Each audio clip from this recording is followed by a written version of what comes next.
الحمدللہ وکفا والصلاة والسلام علی سرور انبیاء وعلی آلہ واصحابہ وبارک وسلم۔ قال اللہ تبارک وتعالی فی شان حبیبہ مخبرا وعامرا ان اللہ وملائکتہ یصلون علی النبی یا ایہا الذین آمنوا صلوا علیہ وآلہ وسلم۔ حضرات گرامی، آج مکتوبات امام ربانی کے سلسلہ وار درس کے سلسلہ میں بیان کو کچھ اور کرنا تھا، لیکن طبیعت کسی اور طرف مائل ہو گئی۔ اب میں آپ کے سامنے دفتر اول کا مکتوب نمبر 33 آپ کے سامنے عرض کرنے لگا، اور یہ مکتوب شریف ملا حاجی محمد لاہوری کی طرف لکھا گیا۔ وہ علماء سو، وہ برے علماء، وہ بدترین علماء جو دنیا کی محبت میں گرفتار ہیں، ان کے متعلق لکھا۔ وَعِلْمْ را وسیلہ حصول دنیا ساختہ، اور انہوں نے اپنے علم کو دنیا کے مال و دولت کے حصول کا ذریعہ بنا لیا ہے۔ وَدَرْ مَدْحِ علماء زہاد کے از دنیا بے رغبت گشتان، اور ان علماء زاہد پرہیزگار علماء کی شان اور مدح بیان کرنے میں کہ جو دنیا سے بے رغبت ہو گئے۔ آپ فرماتے ہیں، مکتوب کا آغاز ہوتا ہے، آپ فرماتے ہیں کہ علماء را محبت دنیا و رغبت دران کلف چہرے جمال شان است، کہ وہ علماء جو دنیا کی محبت میں گرفتار ہیں، وہ علماء کے خوبصورت چمکدار چہرے پر ایک سیاہ بدنما دھبا ہے، داغ ہیں علم والوں کے لیے۔ وہ کون سے علماء؟ وہ علماء جو دنیا کے لیے اہل دنیا کے دروازوں پر جاتے ہیں، وہ علماء سو ہیں۔ وہ علماء جو اہل حق ہیں، اہل دنیا ان کے دروازوں پر آتے ہیں۔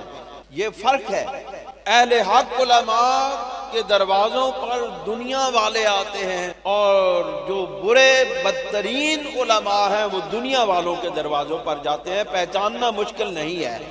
حضرت ابو الحسن خرقانی علیہ رحمہ، جو حضرت بایزید بسطامی علیہ رحمہ کے مرید ہیں اور روحانیت سے بطریق ویسی فیض یافتہ ہیں، محمود غزنوی نے اپنی انتہائی کوشش کی کہ حضرت ابو الحسن خرقانی علیہ رحمہ کو اپنے دربار میں بلائے۔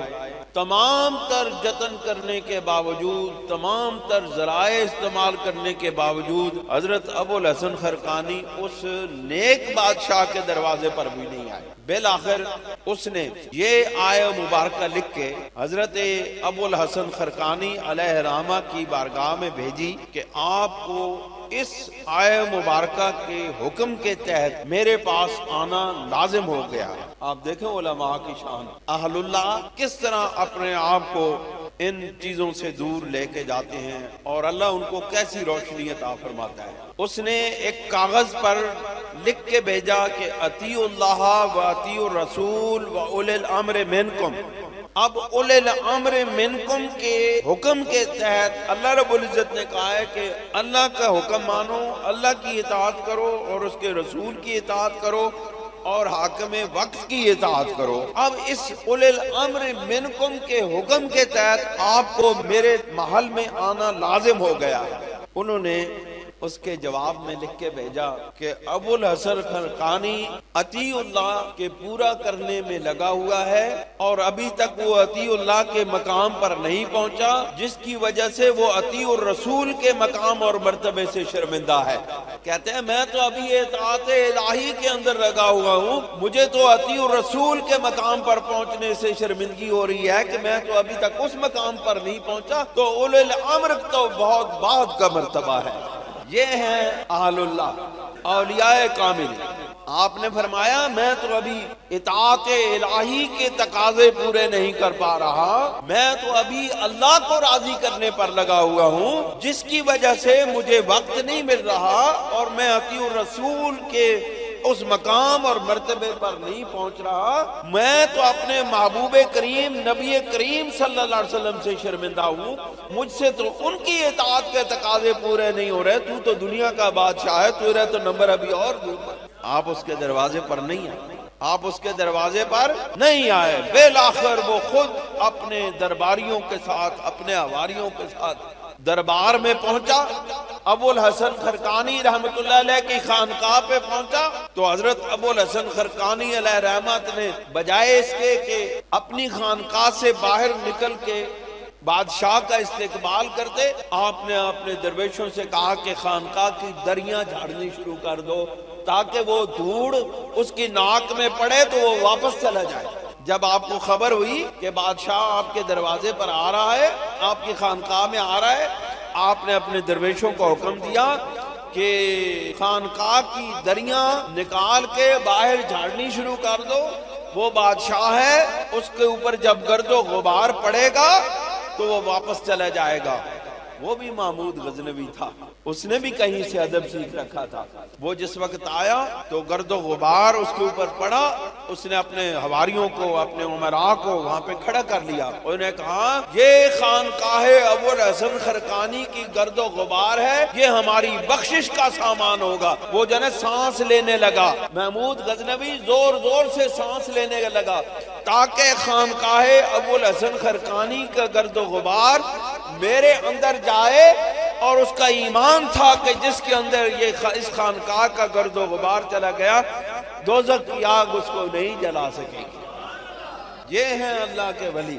آپ فرماتے ہیں کہ جو علماء دنیا کی محبت میں گرفتار ہیں وہ اہل علم کے ماتھے پر سیاہ داغ ہیں۔ خلائق را اگرچہ عزیشان حصول فوائد است، اما علم شان در حق ذات ہائے ایشان نافع نیامد۔ آپ فرماتے ہیں اگرچہ ان کے علم سے دنیا کو فائدہ حاصل ہو سکتا ہے، لیکن ان کو خود اپنے علم سے کوئی فائدہ حاصل نہیں ہو سکتا۔ ہر چند تائید شریعت و تقویت ملت باریشان مترتب است۔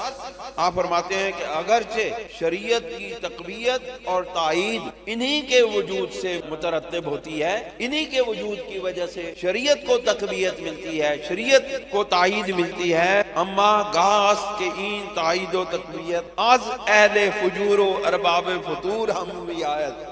آپ فرماتے ہیں لیکن بہت سارا اکثر ایسے ہوتا ہے کہ اللہ رب العزت دین کی تقویت کا، شریعت کی تقویت کا کام اہل فجور نافرمانوں سے، گناہگاروں سے بھی لے لیتا ہے۔ کوئی یہ ضروری نہیں کہ علماء ہی یہ کام کریں، اللہ رب العزت کئی گناہگاراں نے ذریعے اللہ رب العزت اپنے دین نی تقویت کر دیندہ ہے، اپنے دین نو تقویت پہنچا دیندہ ہے، اپنے دین نو تائید نال دین نو قائم کر دیندہ، مٹیاں ہوئیاں قدرہ نو کھڑا کر دیندہ ہے۔ یہ اس دی شان ہے نا جس نو توفیق عطا فرما دے۔ وہ عملہ نہیں ورد نہیں ویکھدا، وہ عملہ وال نہیں ویکھدا، وہ شکلہ وال نہیں ویکھدا، وہ دلہ وال ویکھدا ہے۔ حضور علیہ السلام کی ایک حدیث پاک ہے، رسول کریم صلی اللہ علیہ وسلم نے ارشاد فرمایا کہ اللہ رب العزت نہ تمہارے چہروں کو دیکھتا ہے، نہ تمہارے اعمال کو دیکھتا ہے، بلکہ وہ تمہارے قلوب کو دیکھتا ہے کہ تمہارے قلوب کے اندر کیا ہے۔ کیا تمہارے اندر دین کی تڑپ ہے؟ کیا دلوں کے اندر محبت رسول کا جذبہ موجود ہے؟ کیا عشق رسول کی کوئی رمق موجود ہے؟ اگر علم نہیں بھی ہے تب بھی محبت رسول تمہیں وہ بلند مقام عطا کر دیتی ہے کہ اللہ رب العزت آپ سے دین کی تقویت کا سامان مہیا کر دیتا ہے۔ آپ فرماتے ہیں کہ چنانکہ سید انبیاء علیہ الصلوۃ والتسلیمات از تائید آن مرد فاجر خبردادان، جس طرح حضور علیہ الصلوۃ والسلام نے اس گناہگار، اس نافرمان شخص کے بارے میں خبر دی ہے کہ ایسے شخص سے اللہ رب العزت اپنی قدرت سے کام لے لیتا ہے۔ وہ کیا؟ حضور سرور دو عالم صلی اللہ علیہ وآلہ وسلم نے ارشاد فرمایا ہے کہ ان اللہ لَيُعَيِّدُ هَذَا الدِّينَ بِالرَّجُلِ الْفَاجِرِ، بے شک اللہ رب العزت ایک گناہگار شخص سے اپنے دین کی تائید کرا لیتا ہے، اپنی دین کی تقویت کروا لیتا ہے۔ ہم گناہگار لوگ ہیں، ہم سیاہکار لوگ ہیں، لیکن خوش قسمت ہیں ہم اور آپ جن سے اللہ رب العزت اپنے دین کی تقویت کا کام لے رہا ہے، یہ کوئی معمولی بات نہیں ہے۔ اللہ رب العزت آپ سے اپنے دین کی ترویج و اشاعت کا جو کام لے رہا ہے، یہ کوئی معمولی بات نہیں ہے۔ آپ اور ہم خوش قسمت لوگ ہیں جن کو اللہ رب العزت نے اپنے دین کے لیے قبول کر لیا ہے۔ آپ فرماتے ہیں کہ در رنگ سنگ پارسند، وہ علماء سو جن کے علم سے لوگ فائدہ اٹھائیں اور ان کو خود فائدہ نہ ہو، وہ اس پارس پتھر جیسے ہیں۔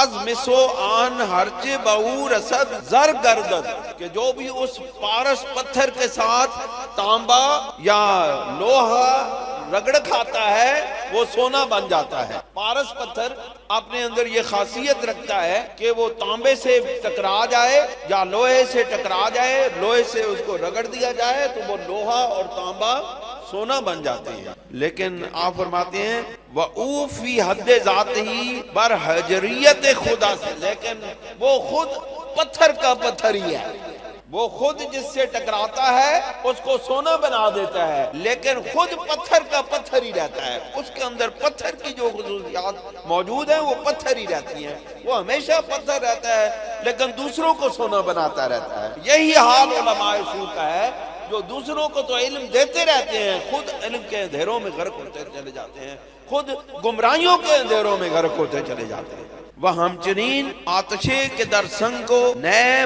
مودع است، عالم را اذان آتش حصول منافع است۔ آپ فرماتے ہیں اسی طرح وہ آگ جو چکماک پتھر کے اندر ہوتی ہے، ایک چکماک پتھر ہوتا ہے ہمارے اس علاقے میں، جب ندی بہتی تھی تو اس میں سے وہ بڑے ملائم قسم کے پتھر، یعنی اوپر سے چکنے پتھر، وہ ہم وہاں سے اٹھاتے تھے اور ان کو آپس میں جس وقت ہم ٹکراتے تھے تو اس سے آگ نکلتی تھی، وہ چکماک پتھر کہلاتا ہے۔ پہلے زمانے میں دیا سلائی ایجاد نہیں ہوئی تھی تو آگ جلانے کا کام اس چکماک پتھر کو، دونوں پتھروں کو آپس میں ٹکرانے سے لیا جاتا تھا۔ وہ پتھروں کو آپس میں ٹکراتے تھے، وہ آگ کی چنگاریاں نکل کے گھاس پھوس کو آگ لگا دیتی تھی، بس پھر وہ آگ جلتی رہتی تھی۔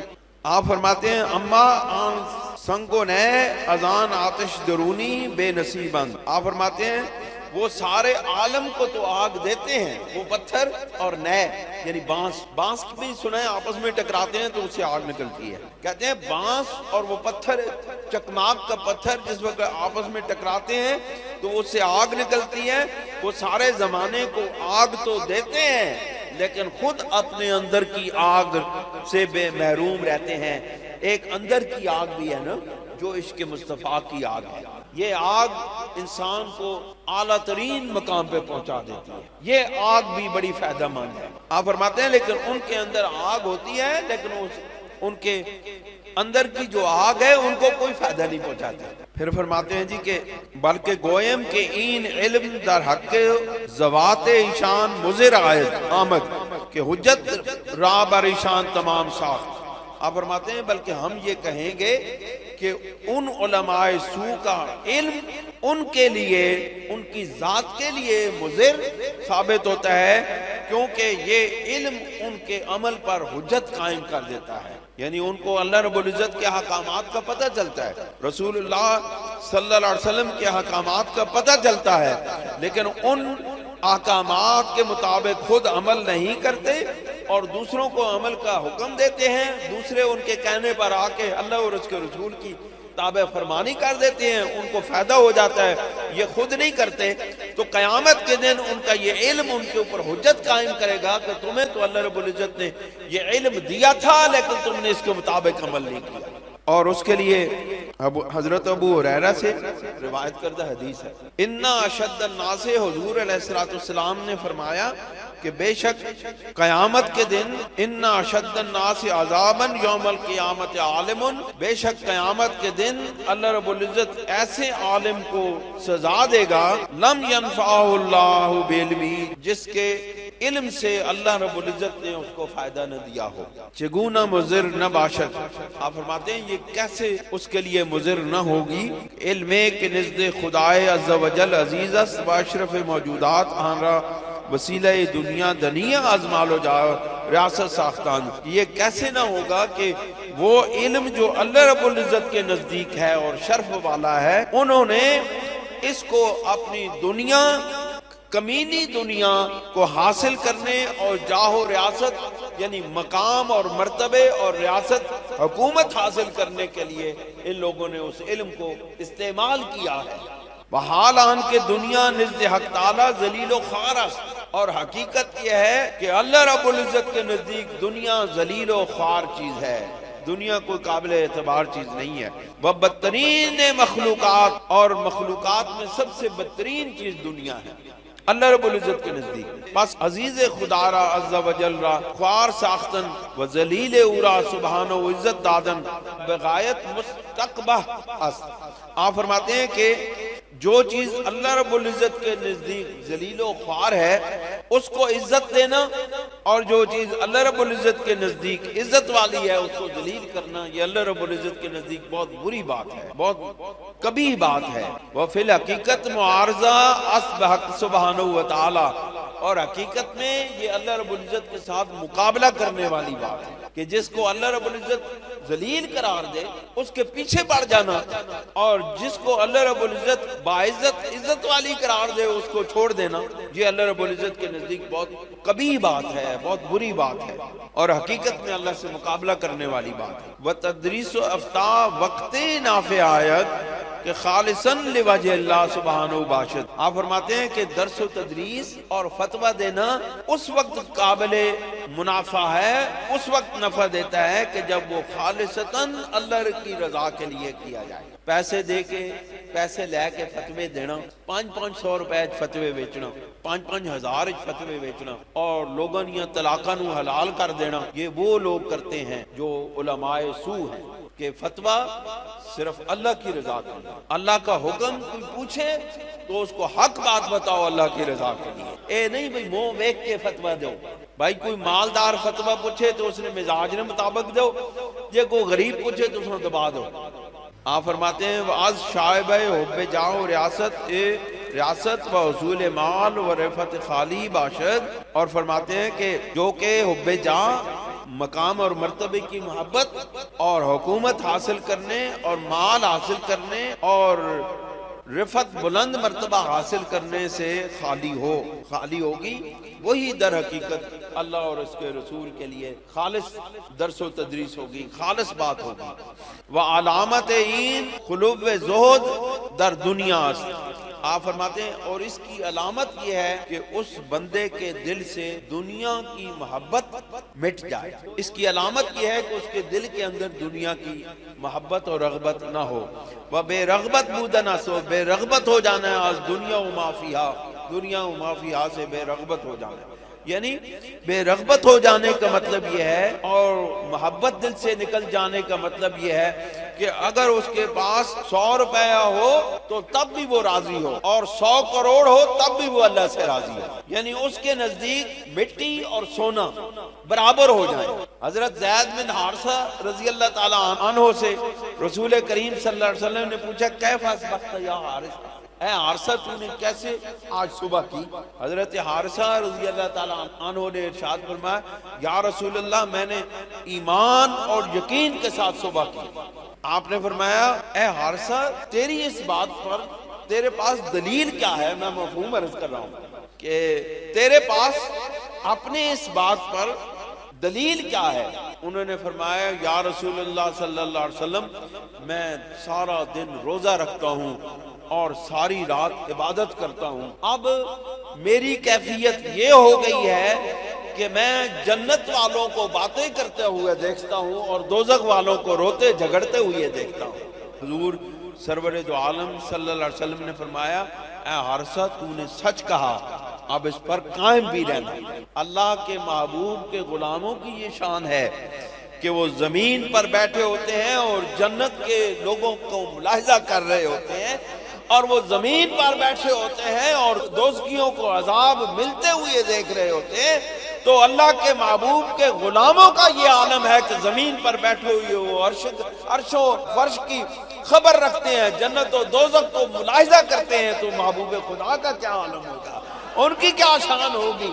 رسول کریم صلی اللہ علیہ وسلم کے فیض یافتہ لوگوں کا یہ عالم ہے. اور پھر کوئی کہے کہ رسول کریم صلی اللہ علیہ وسلم کو نعوذ باللہ من ذالک دیوار کے پیچھے علم نہیں ہے. ان کے غلام تو آسمانوں کی خبر دیتے ہیں اور اس کے آقا کو دیوار کے پیچھے علم نہ ہو، یہ کیسے ممکن ہے؟ لوگوں تمہاری جہالت پر ماتم کرنے کو دل کرتے. کیسا عقیدہ ہے کہ رسول کریم صلی اللہ علیہ وسلم کو دیوار کے پیچھے کا علم نہیں ہے؟ غلاموں کو جنت و دوزخ کا علم ہے، آنکھوں سے دیکھتے ہیں. کہتے ہیں میں اپنی آنکھوں سے دیکھتا ہوں، اپنے کانوں سے سنتا ہوں. جس کے غلاموں کی بصارت اتنی تیز ہو اور جس کے غلاموں کی سماعت اتنی تیز ہو، وہ مدینے میں بیٹھ کے ہماری بات نہ سنے، اپنے غلاموں کو نہ دیکھے؟ یہ کیسے ممکن ہے؟ لوگ کہاں سے علم لیتے ہیں ہمیں تو سمجھ نہیں آتی. یہ بخاری شریف کی حدیث میں نے آپ کے سامنے عرض کی ہے. پتہ نہیں لوگ پڑھتے نہیں ہیں یا دل روشن نہیں ہے، دل اندھے ہیں، آنکھیں اندھی نہیں ہیں. آپ فرماتے ہیں کہ علماء کے بین بلا مبتلان و بمحبت این دنیا گرفتار از علماء دنیا اند. آپ فرماتے ہیں وہ علماء جو اس آزمائش میں، اس بلا میں مبتلا ہیں اور اس گھٹیا دنیا کی محبت میں گرفتار ہیں، وہ علماء جو ہیں وہ از علماء دنیا، وہ دنیا دار علماء ہیں. وَکیا ایشانان علماء سو، اور یہی بدترین علماء ہیں. وہ شرار مردم، اور انسانیت میں سب سے زیادہ شرارتی یہی لوگ ہیں، شیطان لوگ یہی لوگ ہیں. وہ لصوص دین، اور دین کے چور ہیں. کتنی برائیاں بیان کر دی علماء دنیا کی. کہا کہ یہ علماء سو ہیں، یہ تمام انسانوں میں سب سے زیادہ شرارتی شیطان لوگ یہ ہیں. اور کیا؟ یہ دین کے چور ہیں. حال آن کے ایشان خود را مقتدائے دین می دانند. آپ فرماتے ہیں اور حال یہ ہے کہ یہ اپنے آپ کو دین کا مقتدا سمجھتے ہیں، دین کا اپنے آپ کو مقتدا، راہبر، رہنما سمجھتے ہیں. اور حقیقت کیا ہے؟ وہ بہترین خلائق میں انگارند، اور اپنے آپ کو تمام مخلوقات میں سے سب سے زیادہ بہترین سمجھتے ہیں کہ ہم بہت بہترین ہیں، ہم سب سے اعلیٰ ہیں، ہم سب سے عرفہ ہیں، اور ہم ہی سب سے زیادہ اقتداء کے قابل ہیں. ہماری بات کو مانا جائے، ہماری بات کو سنا جائے، ہم ہی سب کچھ بتانے والے ہیں. وَيَحْسَبُونَ أَنَّهُمْ عَلَى شَيْءٍ أَلَا إِنَّهُمْ هُمُ الْكَاذِبُونَ. آپ فرماتے ہیں وہ گمان کرتے ہیں، یہ میرے خیال ہے مبارک، کہ وہ گمان کرتے ہیں کہ بے شک وہ کسی ایک خاص چیز پر ہیں، حقیقت پر ہیں. الا انہم ہم الکاذبون، خبردار یہی تو وہ لوگ ہیں جو جھوٹے ہیں، جھوٹ بولتے ہیں، بے تحاشا جھوٹ بولتے ہیں. استحوذ علیہم الشیطان فانساہم ذکر اللہ اولئک حزب الشیطان. فرماتے ہیں کہ استحوذ علیہم الشیطان، شیطان ان پر مسلط ہو جاتا ہے اور اس کا نتیجہ کیا نکلتا ہے؟ ان کو اللہ کا ذکر بھلا دیتا ہے، اللہ کی یاد سے غافل کر دیتا ہے.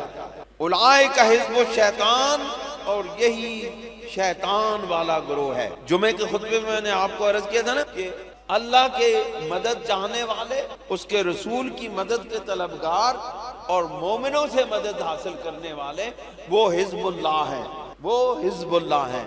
اب اتفاق کی بات ہے کہ اب حزب الشیطان کی بات بھی آ گئی. حزب اللہ کے معنی جمعہ کے خطبہ میں سنیں اور حزب الشیطان کے معنی درس مکتوبات میں سنیں. آپ فرماتے ہیں کہ یہ وہ شیطانی لوگ ہیں جن کے اوپر شیطان نے قبضہ کر لیا ہے، اور اس کا نتیجہ یہ نکلا ہے کہ وہ اللہ کی یاد سے غافل ہو گئے ہیں، اللہ کا ذکر بھول گئے ہیں.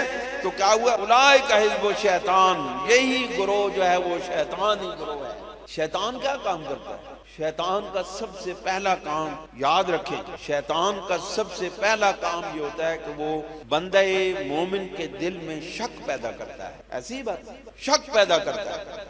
یہ جو قادیانی ہے، یہ جس کے ساتھ اپنا تعلق بناتے ہیں اس کو کچھ بھی نہیں کہتے، براہ راست اس کو اپنی قادیانیت کی تعلیم یکدم نہیں دیتے، بلکہ سب سے پہلا کام وہ یہ کرتے ہیں کہ اپنے ملنے والے کے دل میں اللہ کے حکموں کا شک پیدا کر دیتے ہیں.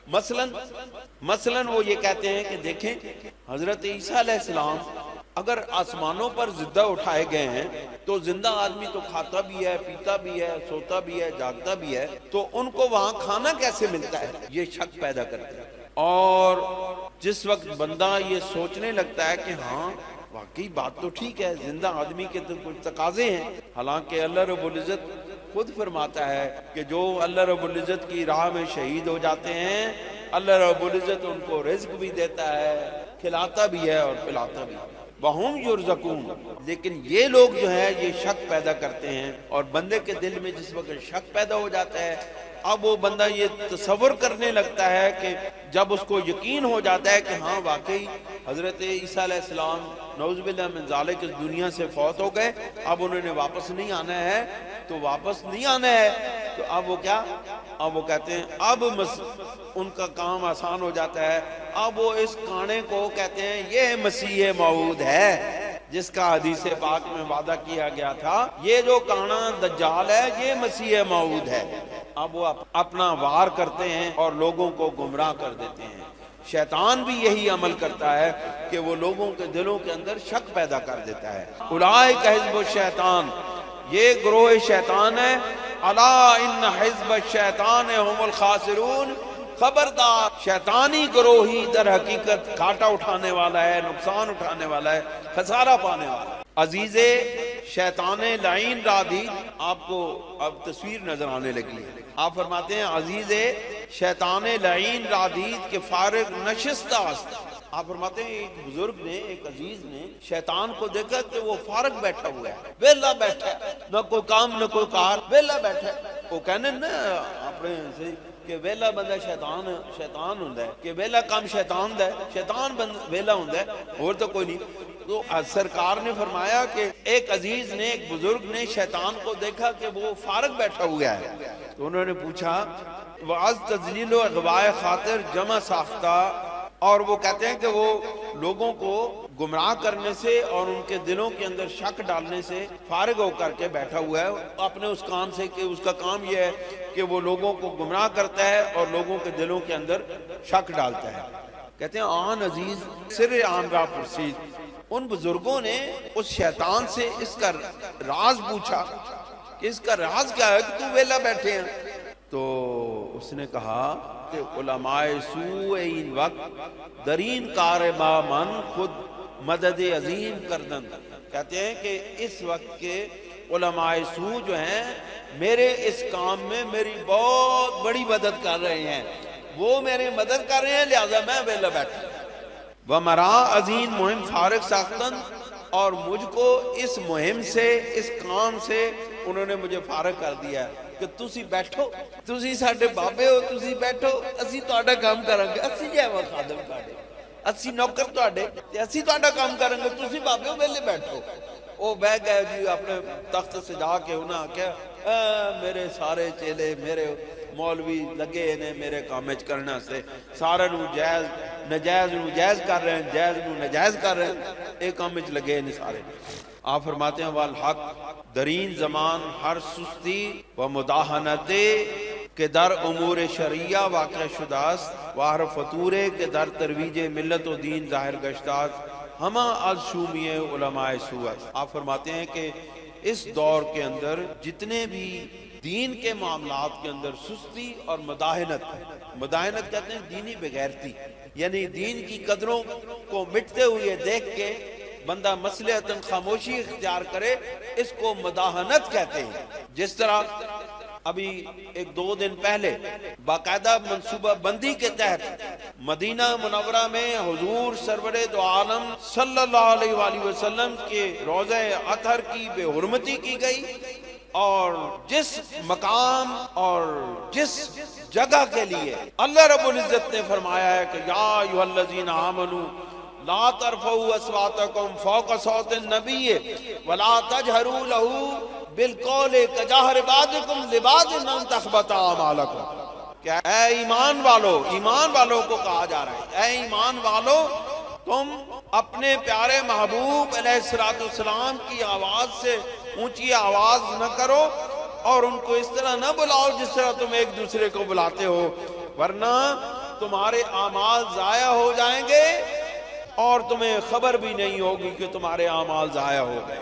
ہم سب ان بدبختوں کہ اس کردار کی شدید ترین مذمت کرتے ہیں۔ میں بحیثیت خواجہ خواجگان سید نور محمد چرائی علیہ رحمہ کی اولاد ہونے کی حیثیت سے اور جانشین صوفی صاحب حضرت سید مسعود الحسن شاہ سجادہ نشین آستانہ عالیہ چورا شریف کے جانشین کی حیثیت سے میں اس واقعے کی شدید مذمت کرتا ہوں، اور میں یہ مطالبہ کرتا ہوں سعودی حکومت سے کہ ایسے لوگوں کو قرار واقعی سزا دی جائے اور ایسے لوگوں کی گردنیں اڑا دی جائیں۔ اس سے کم کوئی سزا ان کے لیے نہیں ہے۔ رسول اللہ صلی اللہ علیہ وسلم کا ادب و احترام اس کائنات کے فرشتوں پر لازم ہے۔ رسول اللہ کا ادب ہر مومن پر لازم ہے۔ رسول اللہ کے دربار پاک کا احترام ہر ایمان والے پر لازم ہے۔ جو شخص بھی رسول کریم صلی اللہ علیہ وسلم کی دربار اقدس کا احترام نہیں کرتا، اس کا ایمان سے کوئی تعلق نہیں، وہ کافر ہے، وہ کافر ہے، وہ کافر ہے۔ یہی وہ لوگ ہیں جنہوں نے ایسی فصل تیار کی ہے، یہ علماء سو ہیں جنہوں نے ایسی فصل تیار کی ہے، جیسے طارق جلیل یہ ایسی فصل تیار کر رہا ہے کہ جو فاسق و فاجر لوگوں کی تائید کرتا ہے اور ان کو اسلام کا ٹھیکیدار اور مدینہ کی ریاست کا تاجدار بتاتا ہے۔ ایسا بغیرت عالم جو ہے وہ علماء سو میں سے ہے۔ آپ دیکھیں پوری تصویر آپ کو اس مکتوب شریف میں ایسے لوگوں کی نظر آ رہی ہے۔ آپ فرماتے ہیں کہ یہ جو دین کے اندر سستی، مداہنت، بغیرتی یہ جو در آئی ہے، یہ انہی علماء سو کی بدقسمتی کی وجہ سے ہے۔ وہ فساد نیات شان اور ان کی نیتوں کے فساد کی وجہ سے ہے۔ آرے علماء کہ از دنیا بے رغبتاً، اب ان علماء کی بات ہو رہی ہے جو دنیا سے بے رغبت ہیں، زاہد ہیں، فقیر ہیں، درویش ہیں۔ ان علماء کی اب شان بیان ہونے لگی ہے، ان کی مدح بیان ہونے لگی ہے۔ آپ فرماتے ہیں آرے البتہ علماء کہ از دنیا بے رغبتاً و از حب جاہ و ریاست و مال و رفت آزاد از علماء آخرتاً۔ آپ فرماتے ہیں کہ وہ علماء جو دنیا سے بے رغبت ہیں اور حب جاہ سے، مقام اور مرتبہ کی خواہش سے بے رغبت ہیں اور ریاست اور حکومت کی خواہش سے بے رغبت ہیں اور مال اور بلند مرتبے حاصل کرنے سے بے رغبت ہیں، آزاد ہیں، یہی علماء آخرت ہیں۔ یہ آخرت میں ایسے علماء کی شان بلند ہوگی۔ وَوَرَثَ انبیاء، اور یہ انبیاء علیہ السلام کے وارث، حقیقی وارث یہ علماء ہے۔ وَوَرَثَ انبیاء علیہ السلام، وہ بہترین خلائق شانن، اور مخلوق میں سب سے بہترین مخلوق یہی علماء ہے۔ علماء حق کہ فردائے قیامت سیاہی ایشان را بخون شہدائے فی سبیل اللہ وزن قائم کر، کہ قیامت کے دن ان علماء حق کی لکھی ہوئی کتابوں کی سیاہی کو شہیدوں کے فی سبیل اللہ شہداء کے خون سے وزن کیا جائے گا۔ یہ اہل اللہ، یہ اللہ کے ولی علماء، ان کی لکھی ہوئی کتابوں کی سیاہی کو ایک پلڑے میں رکھا جائے گا اور اللہ کی راہ میں شہید ہونے والے شہداء کے خون کو ایک پلڑے میں رکھا جائے گا، ان کو وزن کیا جائے گا ان کے شہداء کے خون سے وزن خائن کر۔ وہ پلے این سیاہی فاہد چربید، اور فرماتے ہیں ان کی سیاہی ان شہداء کے خون سے وزن میں زیادہ ہو جائے گی۔ شہیدوں کے خون کو علماء کی سیاہی سے تولا جائے گا اور علماء کی سیاہی ان شہیدوں کے خون سے وزن میں بڑھ جائے گی۔ وَنَوْمُ الْعُلَمَاءِ عِبَادَةٌ، اور علماء کا سونا بھی عبادت ہے، علماء کی نیند بھی عبادت ہے۔ آپ دیکھو ادھر، دیکھو وہاں کیا حالات ہیں، اب اہل حق علماء کا کیا مقام اور مرتبہ بیان ہو رہا ہے۔ آپ فرماتے ہیں وَنَوْمُ الْعُلَمَاءِ عِبَادَةٌ، اور علماء کی نیند بھی عبادت ہے، وہ سو رہے ہوتے ہیں، عبادت میں ہوتے ہیں۔ لوگ کہتے ہیں یہ علماء عالم سو رہا ہے، لیکن حقیقت میں وہ عبادت کر رہا ہوتا ہے۔ وہ حاجی محمد خلیل صاحب علیہ رحمت بتایا کرتے تھے کہ حضرت پیر محمد سعید شاہ میرے دادا جی علیہ رحمت کی آخری عمر میں نظر چلی گئی، بہت کمزور ہو گیا، آپریشن کروایا تھا، لیکن اس کے باوجود وہ اتنی تیز نظر نہیں تھی پڑھ سکتے۔ تو وہ کہتے ہیں جی کہ جس وقت وہ سرم والی کے گاؤں میں حاجی صاحب کے گاؤں میں تشریف لاتے تو وہ روزانہ فجر کے بعد درس قرآن دیا کرتے تھے۔ تو کہتے ہیں ایک دن میں نے پوچھا کہ حضرت جی آپ کی نظر کمزور ہو گئی ہے اور آپ مطالعہ بھی نہیں کر سکتے، تو آپ روزانہ فجر کے بعد درس قرآن دیتے ہیں، تو یہ کیسے ممکن ہے؟ علماء کے لیے تو ممکن نہیں ہے کہ وہ تیاری کے بغیر، مطالعہ کے بغیر درس دے سکیں، یہ کیسے ممکن ہے؟ آپ اس طرح کیسے کر لیتے ہیں؟ تو وہ فرماتے ہیں حضرت پیر سید محمد سعید شاہ علیہ رحمہ نے ارشاد فرمایا، حاجی صاحب میں نے جو صبح درس قرآن دینا ہوتا ہے، اللہ رب العزت خواب میں کتاب میرے سامنے کر دیتا ہے، وہ اس خواب کے دوران میں وہ کتاب پڑھ لیتا ہوں اور وہی صبح میں بیان کر دیتا ہوں۔ تو نوم العلماء عبادت، وہ سو رہے ہوتے تھے، کتاب کو مطالعہ کر رہے ہوتے تھے، اور کتاب قرآن و حدیث کا مطالعہ عبادت ہے۔ نوم العلماء عبادت، علماء کا نیند لینا بھی عبادت ہے۔ علماء سوتے ہیں لیکن وہ اللہ کی عبادت میں ہوتے ہیں۔ درشان ایشان متحققات آپ فرماتے ہیں یہ حضور نبی کریم صلی اللہ علیہ وسلم کی جو حدیث پاک ہے، یہ انہی علماء کے حق میں متحقق ہوتی ہے، حقیقت بنتی ہے۔ ایشانات کے جمال آخرت نظر شان مستحسن آمدہ، یہ وہ لوگ ہیں جن کی نگاہوں میں آخرت کا جمال مستحسن ہو گیا ہے، آخرت کے جمال میں وہ مستغرق ہو گئے ہیں، دنیا کے جمال کو ترک کر دیا ہے۔ آپ فرماتے ہیں وقباحت دنیا و شناعت آن مشاہدہ گشتہ، انہوں نے دنیا کی قباحت اور دنیا کی زشتی، دنیا کی گھٹیا پن انہوں نے اپنی آنکھوں سے دیکھ لیا ہے، مشاہدہ کر لیا ہے۔ بنظر بقا دیدن، انہوں نے بقا کی نظر سے دیکھ لیا ہے کہ یہ باقی رہنے والی چیز نہیں ہے، باقی رہنے والی چیز جمال آخرت ہے۔ وَإِن را بداغ زوال متسم یافتن، اور انہوں نے اس کو یعنی کہ دنیا کو ان چیزوں سے داغدار دیکھ لیا ہے۔ لا جرم خود را باقی سپردن، تو لا محالہ انہوں نے اپنے آپ کو اللہ باقی کے سپرد کر دیا ہے، بقا کے سپرد کر دیا ہے۔ وہ از فانی باز داشتن، اور وہ فنا سے واپس پلٹ کے شہود عظمت آخرت، ثمرہ شہود عظمت جلال لا یزال، آپ فرماتے ہیں وہ واپس پلٹ کے شہود کی طرف چلے گئے ہیں، شہود آخرت کی طرف چلے گئے ہیں، گواہی آخرت کے مشاہدے کی طرف چلے گئے ہیں۔ آپ فرماتے ہیں عظمت آخرت، ثمرہ شہود عظمت و جلال لا یزالس، آپ فرماتے ہیں کہ آخرت کا جو بہترین ثمرہ اور جو پھل ہے وہ اللہ رب العزت کا دیدار ہے۔ خدائے لم یزل کا دیدار آخرت کے بہترین ثمرات میں سے ایک ثمرہ ہے، بلکہ ہے ہی وہی ثمرہ۔ وذلیل داشتن دنیا و مافیا از لوازم، اور دنیا کے اندر جو چیزیں ہیں ان کو ذلیل جاننا، از لوازم شہود عظمت آخرت است، آخرت میں اللہ رب العزت کے دیدار کے لیے لازم ہے۔ اس کی وجہ کیا ہے کہ لِأَنَّ الدُّنْيَا وَالْآخِرَةَ ذَرَّتَانِ، کہ دنیا اور آخرت ایک دوسرے کی ضد ہیں۔ ان رضیت اخداؤما، اگر کوئی ایک چیز پر راضی ہو گیا، سخطت الاخرى، اس نے دوسری کو چھوڑ دیا، دوسرے سے وہ بیگانہ ہو گیا۔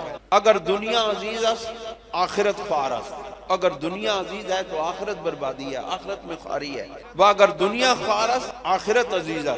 آپ فرماتے ہیں اگر دنیا میں رسوائیاں ہیں، کمزوریاں ہیں، غریبی ہے، مسکینی ہے، لیکن آخرت میں وہ بندے بادشاہ ہوں گے، آخرت ان کی عزیز ہے۔ جمع ان دو امر از قبیل جمع ازدادت، آپ فرماتے ہیں ان دونوں چیزوں کا آپس میں مل جانا، دو ضدوں کا ملنا ہے، اور دو ضدوں کا آپس میں ملنا محال ہے۔ ما احسن الدین والدنیا لو اجتمع، آپ فرماتے ہیں اس کا دین کتنا خوبصورت ہے جس کی دنیا اور دین دونوں مل گئے ہیں، دنیا بھی مل گئی اور دین بھی مل گیا، آخرت بھی مل گئی، دونوں دین اور دنیا کا اجتماع ہو گیا، کیا ہوگا؟